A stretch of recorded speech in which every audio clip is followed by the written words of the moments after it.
They never feared the plant. They feared what it could unlock.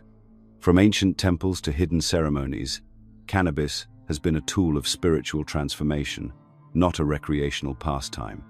But you were never told that. Instead, you were handed a version of reality shaped by fear, regulation, and control. They buried the sacred under propaganda, twisting the truth until the plant that once connected seekers to the divine became a punchline, a crime, a Schedule 1 threat. But here's the truth they hoped you'd never remember. Cannabis was never just about getting high. It was about seeing clearly, about softening the ego, expanding the heart, and tuning the mind to frequencies most people will never touch. You've been taught to look at weed as something that dulls, but in reality it's something that reveals. And once you see what it can show you, you'll understand why they tried so hard to keep it hidden. Long before laws were written to criminalize it, cannabis was considered holy. It was not inhaled in defiance, it was offered in devotion. In ancient India, it was known as sacred grass, a plant said to belong to Shiva, the god of destruction and rebirth. In Egypt, it was mixed into oils, burned in rituals, and linked to healing temples.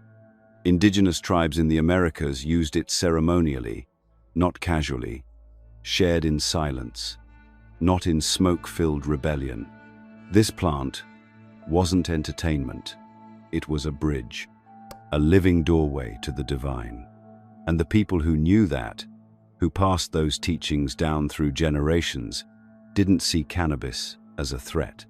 They saw it as a teacher, a gentle disruptor of ego, a guide into realms beyond what the waking mind could grasp. But all of that, every trace of reverence, every echo of sacred use, was buried under a war that was never really about drugs. What you've been told is that cannabis is dangerous, addictive, and lazy-making. But what you weren't told is that the real danger was never the plant. It was what the plant could wake up. The war on cannabis was not about protecting people. It was about protecting systems. Systems that rely on you being disconnected from your inner world. Because if you begin to see clearly, to feel fully, to question what you've blindly accepted, you become harder to control. And nothing disrupts control more gently or more powerfully than a tool that makes you present, aware, and conscious of the prison you've been living in.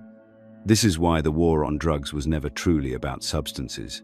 It was a war on consciousness, on alternative ways of knowing, on anything that offered access to spiritual states without permission from organized religion or state-approved ideology.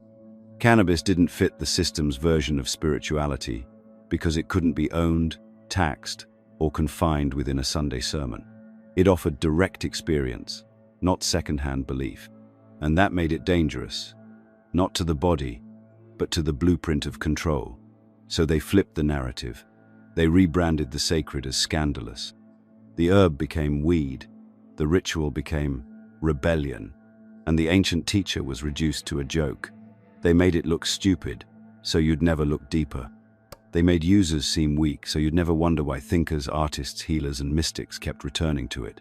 They buried the wisdom and replaced it with warnings. And it worked, until now. There's a reason this plant keeps resurfacing in the conversation, despite decades of suppression. There's a reason seekers still feel called to it, even in a world where its image has been so distorted. Because the truth cannot be deleted, only delayed. Cannabis carries something older than culture, older than law. It is not here to fix your problems. It is not a shortcut to enlightenment. But when used with intention, in the right frame, with the right respect, it has the potential to peel back the layers of programming and reveal what's underneath. We explore these deeper layers in our free newsletter, Insights Academy, where we share what we can't say openly here. Sign up using the link in the description to access exclusive content. And for a limited time, you'll receive a free digital copy of The Kybalion. When we talk about cannabis, we are not talking about escapism. We are talking about access. Access to self, access to stillness, access to the truth you buried under years of conditioning. The truth is this: cannabis can't save you. It was never meant to. It was designed to show you the parts of yourself you've been taught to avoid. And in that way, it becomes a kind of spiritual mirror, one that doesn't flatter but reveals. It doesn't let you run. It asks you to sit. Not all will be ready for that reflection. Many won't like what they see. But those who are willing to face it will begin to understand what ancient cultures always knew, that this plant is not here to entertain you, it's here to awaken you. Cannabis doesn't give you answers. It removes the noise so you can hear the ones that were already there. And the first thing it usually silences is your ego. That constant voice in your head telling you who you are, what you're supposed to do, what people think of you, and what you need to become to be enough. That voice begins to fade when cannabis is used consciously. And when it does, what's left behind isn't emptiness. It's presence. It's you, without the mask. Most people don't realize how loud their ego has been until the volume is turned down. We've been conditioned to think of ourselves as identities, roles, achievements, traumas, beliefs. But beneath all of that is something deeper: awareness, pure, observing, still. That's the part of you spiritual traditions call the self, the witness, the soul. And cannabis, when approached with respect and intention, can act as a bridge to that awareness. It creates space. It softens the tight grip of control we keep over our own thoughts. And in that softening, something begins to break open, not in a violent way, but like mist parting around a mountain. What's revealed is what's always been there, your essence, unfiltered by fear or expectation. But this is where most people misunderstand the power of the plant. They think it's about the high, about the escape, about forgetting. But cannabis, when used consciously, isn't an escape, it's an excavation. It brings up the thoughts you've avoided, the emotions you've suppressed, and the truths you've been too distracted to face. It holds up a mirror. Not to the version of you you show to the world, but to the version you've forgotten exists. The part of you that doesn't need validation, that doesn't need to hustle for worthiness, that doesn't live in the past or obsess over the future. The part of you that simply is. And when that part rises to the surface, the ego panics. Because the ego only knows how to survive through control. It doesn't want to be seen through. It doesn't want to dissolve. It wants to dominate. So when cannabis begins to quiet the ego, resistance often shows up too. Some people feel anxious. Some feel paranoid. That's not the weed betraying you. That's the ego losing grip. You're not broken. You're seeing clearly. The discomfort is part of the detox. That's why intention is everything. If you come to cannabis seeking numbness, you'll find it. If you come seeking elevation, you might find that too, but not before you face what's in the way. The plant doesn't lie. It amplifies. It doesn't manufacture feelings. It reveals them. That's why sacred cultures didn't take it lightly. They prepared themselves. They fasted. They prayed. They set intentions. Because they understood what modern users often forget. That what you bring into the space is what you'll meet within it. Used unconsciously, cannabis can become a crutch. A way to bypass healing. A mask for pain. But used with care, it becomes a tool of liberation. Not because it fixes you, but because it shows you what needs fixing. Not because it creates peace, but because it exposes everything that's standing in its way. Ego, fear, grief, shame, they all rise to the surface. And in that rising, there's an opportunity. Not to run, not to judge, but to sit, to breathe, to feel, to heal. Cannabis is not enlightenment, but it can point to it. It's not God, but it can soften the veil. And sometimes, that's all we need, a crack in the surface. A glimpse of something bigger than ourselves. And in that glimpse, we remember that we are not the voice in our heads. We are the awareness behind it. Still, silent, eternal. They told you it was just a chemical, a compound, a substance that alters the brain in predictable ways. But those who've gone deep enough, who've sat with the plant in silence, with reverence, with no need to explain what they feel. Know something else. Cannabis doesn't just touch the mind. It touches the spirit. And at the center of that mystery lies something ancient, something dismissed, something feared and forgotten. The pineal gland. You've heard it called the third eye, the seat of the soul, the gateway to higher consciousness. Not metaphorically, but biologically.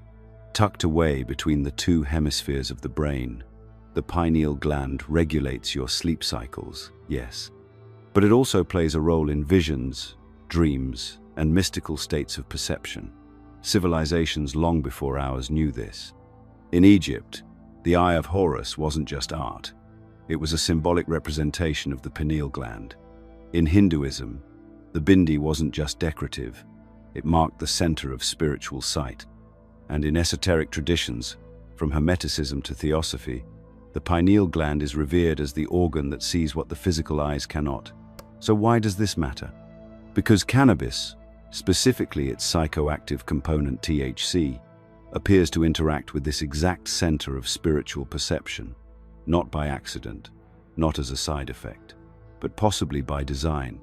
You see, the pineal gland is incredibly sensitive to changes in consciousness. It's influenced by light, by silence, by breathwork, and, some argue, by plant-based molecules that expand awareness.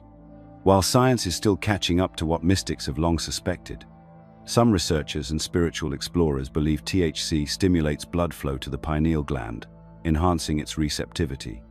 The result? An altered perception of time, of thought, of identity, a loosening of the mind's grip on fixed reality, a dissolving of boundaries between what's inside and what's out. You may have experienced this yourself without knowing what to call it. That moment when colors feel richer, when silence feels alive, when thoughts stretch out like waves instead of colliding like traffic. That's not a high. That's perception shifting. That's your mind being rerouted from the rational into the intuitive. The pineal gland doesn't operate in language. It whispers in symbols, sensations, frequencies. And cannabis, when approached correctly, can help you hear it. But not if you're chasing distraction, not if you're numbing out. That kind of use muddies the waters, clouds the channel. If the pineal gland is a lens, then intention is the cloth that clears it. You don't access higher consciousness by accident. You tune into it. And tuning requires stillness, ritual, humility. This is why ancient cultures paired sacred plants with sacred practice. It wasn't just about what you consumed. It was about how, where, and why. The environment mattered. The mindset mattered. The purpose mattered. Because the deeper layers of consciousness don't reveal themselves to tourists. They open to pilgrims. Of course, this kind of talk makes the scientific mind uncomfortable. It prefers certainty, measurement, replicability. But consciousness is not a lab experiment. It's not a code you can crack with data alone. And that's the real tension. The pineal gland sits at the crossroads of science and spirit, a biological structure with metaphysical implications. And cannabis, humble and ancient, dares to walk that line.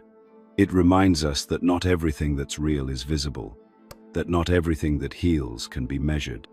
That's the secret modern society fears the most. That a simple plant, one that grows freely, that asks nothing in return, might hold the key to experiences once reserved for saints and sages. That you don't need a temple or a priest to feel divine. That you don't need a degree or a doctrine to explore the infinite.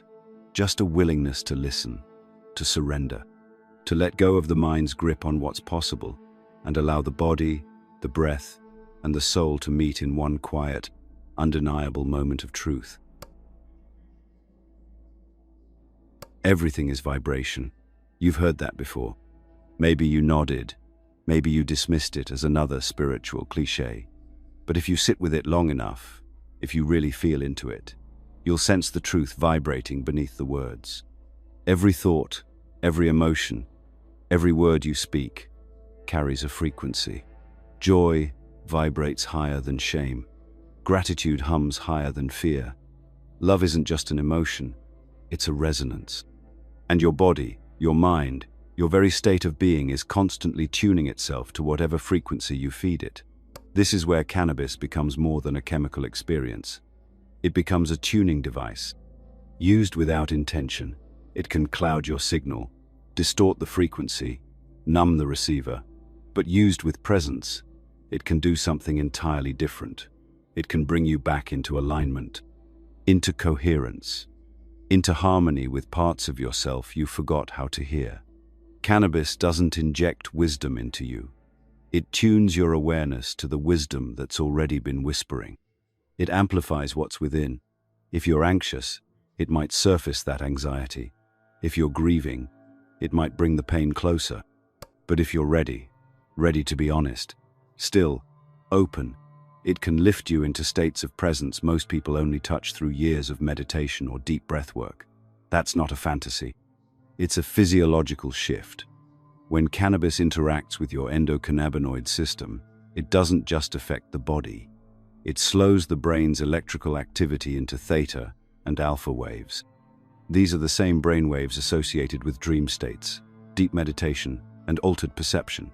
In these states, time softens, thought slows, awareness expands. You're not asleep, but you're not fully anchored in the rigid structure of logic either. You begin to perceive the world less through concepts and more through feeling. And in that space, vibration becomes more than metaphor. It becomes experience.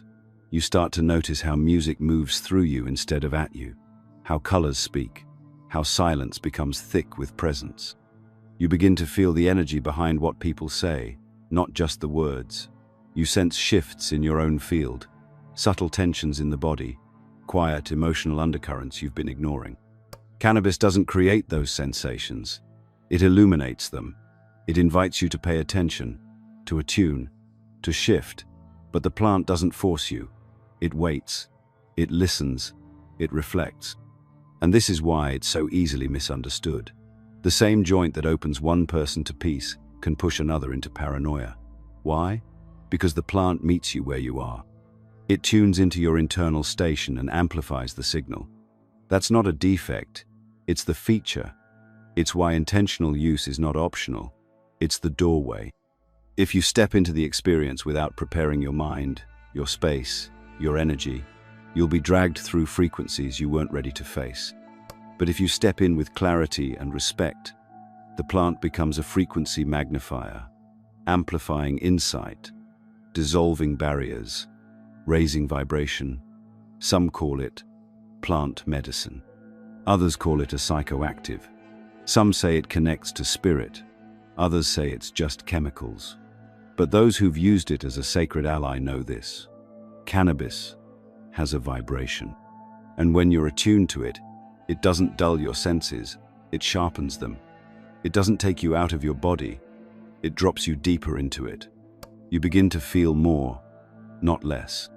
You begin to question more, not follow blindly. And that's why it's dangerous, not to your health, but to your conditioning. Because the moment you start feeling at a higher frequency, the old narratives no longer stick. The old fears begin to dissolve. You stop fitting into boxes you were never meant to shrink into. And suddenly, you remember what they hoped you'd forget, that your vibration is your power, and you've always had the ability to shift it. Not everyone who smokes is seeking truth. Some are just running from pain. Some are chasing a sensation, a release, a break from the static of their everyday life. And that's where the difference lies. Not in the plant, but in the person. Cannabis itself is neutral. It doesn't judge, it doesn't discriminate. It meets you where you are. But how you use it, that's everything. That's the difference between elevation and escapism, between being high and being hollow. There's a reason some people emerge from a cannabis experience with deeper clarity, emotional healing, or spiritual insight, while others become stuck, foggy, or numb. The plant isn't inconsistent. The approach is. When you treat cannabis like a sacred tool, it responds like one. When you treat it like a disposable distraction, it becomes just that. This is not about shame, it's about awareness. Because the difference between medicine and poison has always been dosage and intent. Most people were never taught this. They were either handed fear or indulgence. Either it was demonized entirely or glorified as a lifestyle. Neither version reflects the truth. Real power doesn't live in extremes, it lives in presence. Conscious use doesn't mean smoking every day under the illusion of being spiritual. It means asking why you're reaching for it at all.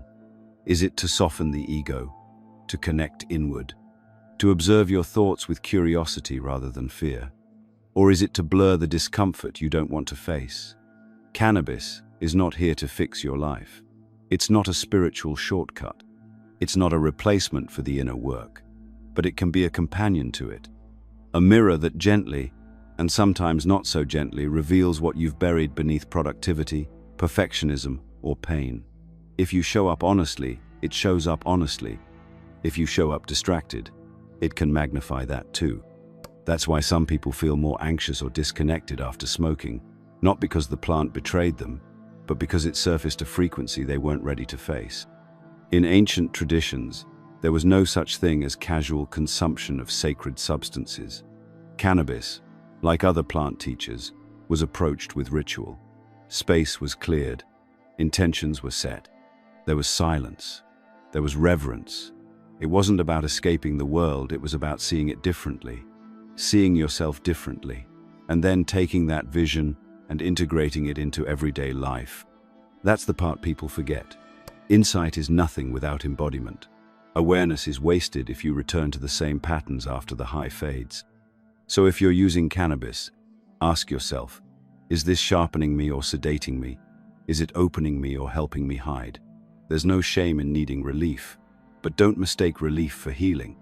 Healing asks more of you. It asks you to stay present with the discomfort, to face the truth beneath the tension, to let go of the stories that are suffocating your spirit.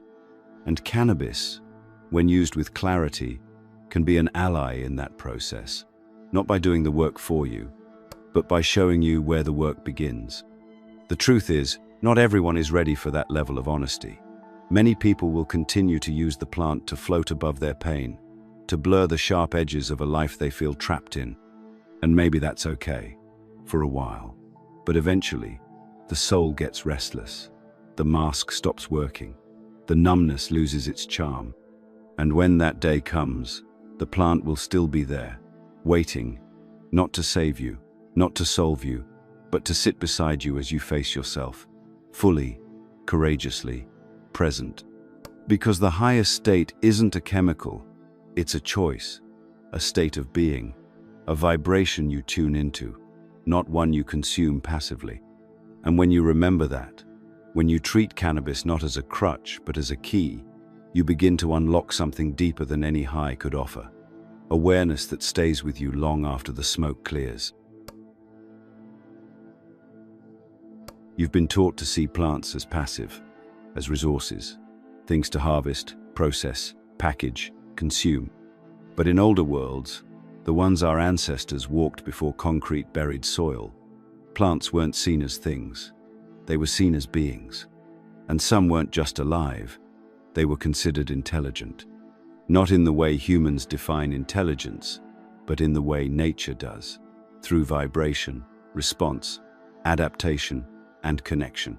Cannabis wasn't just a plant to them, it was a presence, a spirit, a teacher.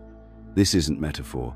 In countless shamanic traditions across the globe, from the Amazon basin to the Himalayan foothills, plants are understood to carry a consciousness. Not all of them speak, not all of them guide, but some, like ayahuasca, peyote, psilocybin mushrooms, and yes, cannabis, have been approached as allies in the spiritual journey, not because they produce a chemical high, but because they produce a relationship, one that deepens with time, with listening, with respect. You don't smoke cannabis the way you use a tool. You commune with it. You sit with it. You ask it questions, not always out loud, but inwardly. And sometimes, if your mind is still enough, it answers. Not in language, but in knowing, in insight, in the gentle surfacing of things you didn't realize were hiding inside you. That insight is not coming from the plant itself, it's coming from within you. But the plant is the amplifier, the guide, the sacred witness to your remembering. This is why indigenous shamans speak of plant spirits, not as fantasy, but as lived experience. They don't see these plants as substances. They see them as teachers with personalities, preferences, and energies. Cannabis is described by some as feminine in spirit, gentle, nurturing, but direct. Not aggressive, but also not interested in your delusions. When you use it with reverence, it becomes like an elder who shows you what you're ready to see, not what you want to see. Modern science doesn't have language for this. It's just beginning to acknowledge that trees communicate through root systems, that fungi form vast underground networks that share nutrients, warnings, and memory. What if plants are far more conscious than we've ever dared to admit?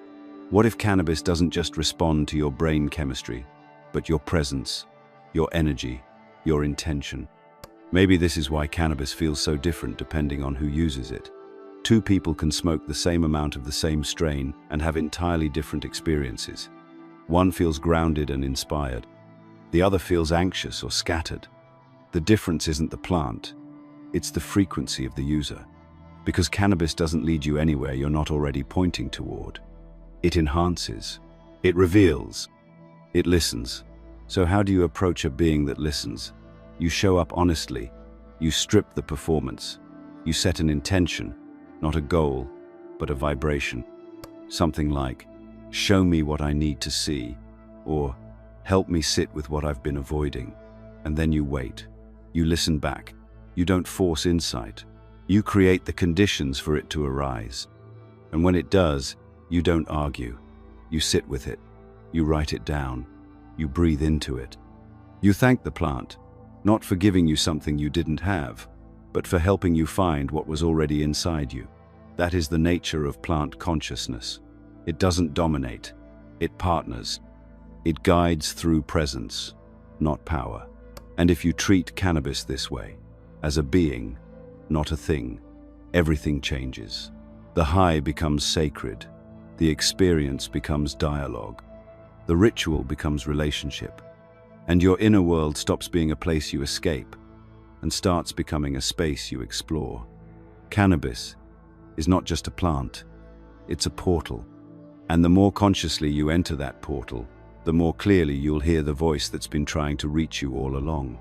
Not from the sky, not from another realm, but from within, waiting for the noise to quiet, for the fog to clear, for the space to open, and for you to remember, you're not here to use this plant, you're here to learn from it.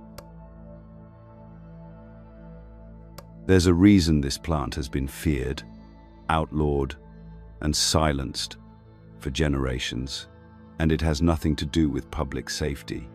It's not about addiction, it's not about health, it's about control, because a mind expanded is harder to manipulate. A person connected to their own inner truth is harder to dominate.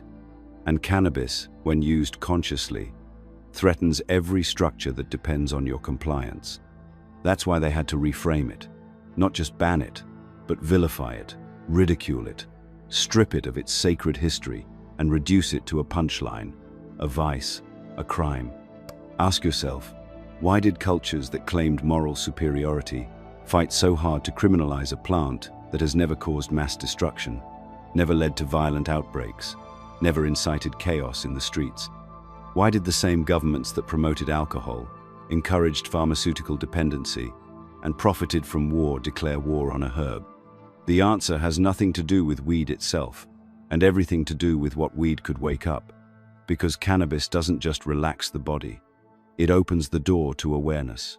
It reveals patterns. It disrupts the loop. And that's not good for business if the business thrives on your unconscious repetition. They don't want you asking why you feel empty after buying what you were told would make you happy. They don't want you pausing long enough to wonder if your career was built around someone else's dream. They don't want you questioning the rituals they handed you.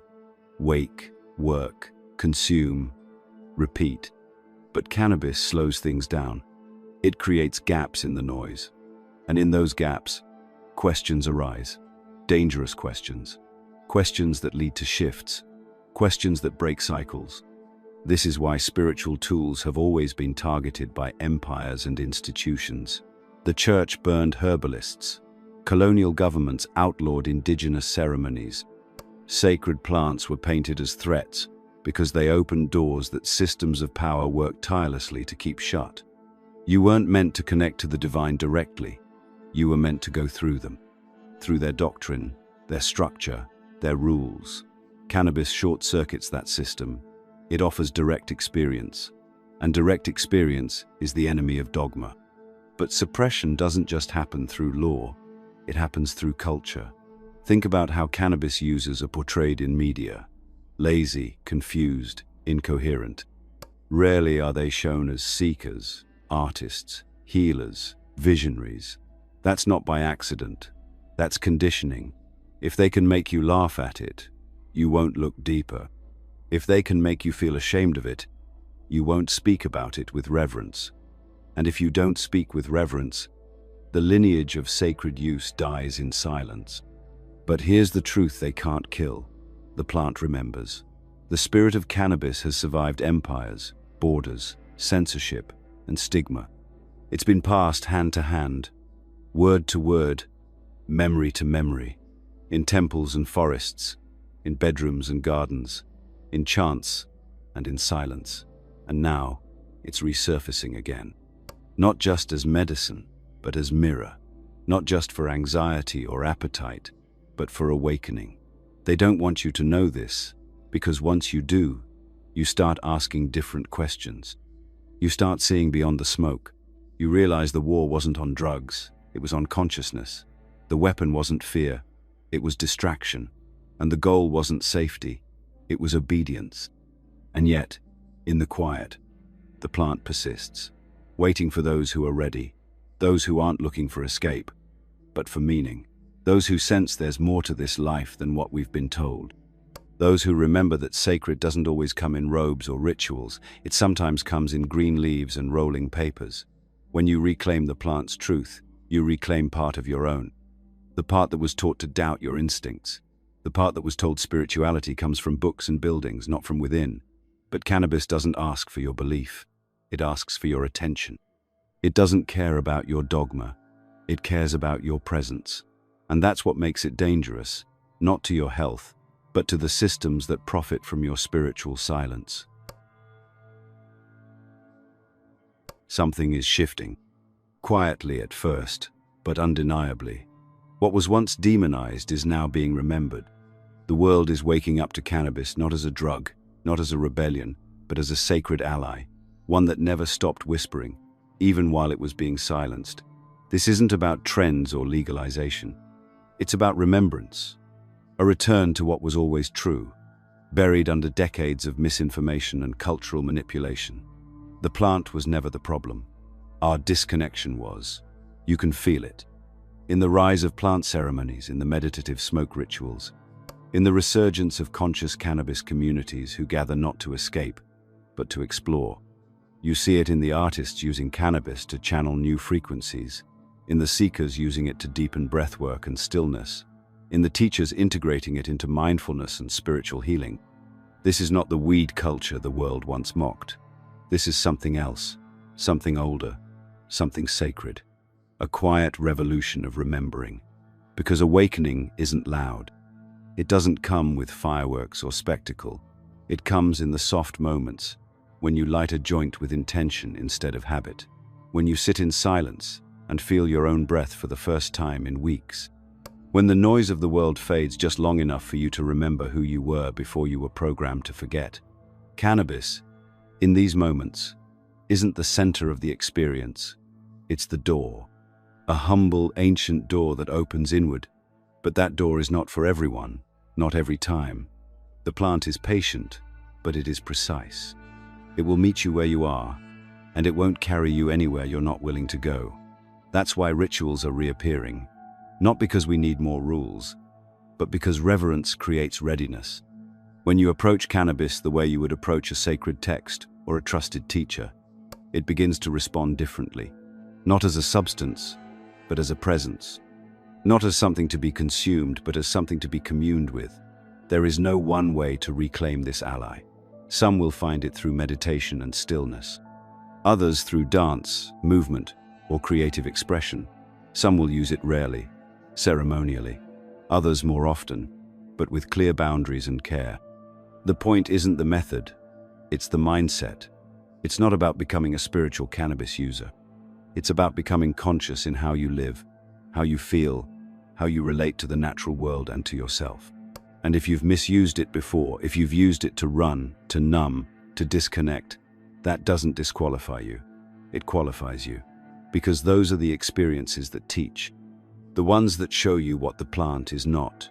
And from there, you can begin again, with more clarity, with more humility, with more understanding that cannabis isn't your answer, it's your invitation. A mirror, a tool, a companion on a path only you can walk. This is what the ancients knew, that plants carry codes, that the earth holds medicine for more than the body, it holds it for the soul, that we were never meant to conquer nature, but to collaborate with it, that healing doesn't always come in a bottle, or a diagnosis, or a neatly packaged self-help slogan. Sometimes it comes in silence, in ritual, in the breath between thoughts, and in the smoke that rises like prayer. When you remember that what you're holding in your hand is more than plant, it's a portal. We are living in a time of great forgetting and great remembering. The systems built to keep you asleep are starting to crack, and through those cracks, ancient wisdom begins to pour back in. Cannabis is part of that wisdom, not as a cure-all or a spiritual shortcut, but as a sacred key, one that unlocks not just new experiences, but new understandings of what it means to be alive, awake, and connected. For too long, the dominant narrative has painted cannabis with the same brush used to dull your instincts and silence your intuition. They told you it was lazy, destructive, dangerous. But the real danger was never the plant. It was your potential once awakened. This is why cannabis has been suppressed for so long. Not because it makes you unproductive, but because it makes you question. Question the system, the conditioning, the artificial pace of life. Question why we're so disconnected from the earth, from spirit, and from each other. When you're deeply present, when you're operating from love instead of fear, when your perception cracks open to show you how infinite you really are, that's when the old systems tremble. That's when the illusion begins to dissolve. And it's no coincidence that now, as more people seek truth, healing, and autonomy, cannabis is rising again. But this time, it must rise with reverence. This time, it cannot be commodified into oblivion or swallowed by the same machine that once feared it. This time, the invitation is different. It's about going beyond consumption and into communion. Not asking what cannabis can do for you, but how you can honor its presence in your life. How you can use it not as a way out, but as a way deeper in. That means asking the hard questions. Why do I reach for this? What am I running from or running toward? Is this ceremony or is this escape? Am I amplifying my awareness or numbing it? There's no judgment in the asking, only truth. And it's truth that frees you, because spiritual tools only work when you do. Cannabis is not an answer in itself. It's an accelerator. It speeds up whatever's already within you. That's why it demands awareness. It will amplify your intention, but it will also amplify your avoidance. And when used unconsciously, it can become just another trap disguised as liberation. But you're here, reading this, thinking, remembering, and that means you're ready to begin again, not just with cannabis, but with your whole life. Ready to examine what's been handed to you and choose differently, to choose presence over numbness, curiosity over fear, intention over impulse. And that's what true spiritual practice is. It's not about purity or perfection. It's about showing up, honestly, consciously, willingly. So let cannabis be your ally, not your crutch. Let it be a bridge between you and the parts of yourself you've forgotten. Let it be the reminder that nature is not separate from spirit, and neither are you. Let it be sacred again. Because, when used with intention, this plant doesn't just change your mind, it reintroduces you to your soul. And if you've resonated with this journey, if something in you feels like it's just beginning to wake up, don't let it end here. Join our free newsletter, Insights Academy. where we share the knowledge too deep for platforms like this. As a thank you, you'll receive a free digital copy of the ancient Hermetic text, the Kybalion, for a limited time. The link is in the description. Let this be your beginning, not your end. The world is full of distractions designed to pull you back into sleep, but the choice to stay awake is always yours. If you want to reconnect with the sacred, through cannabis, through consciousness, through your own inner knowing, you must choose it every day. This is the revolution of awareness, the rebellion of remembering, and it starts with a single moment of truth. If this video resonated with you, let us know by commenting, "I understood it."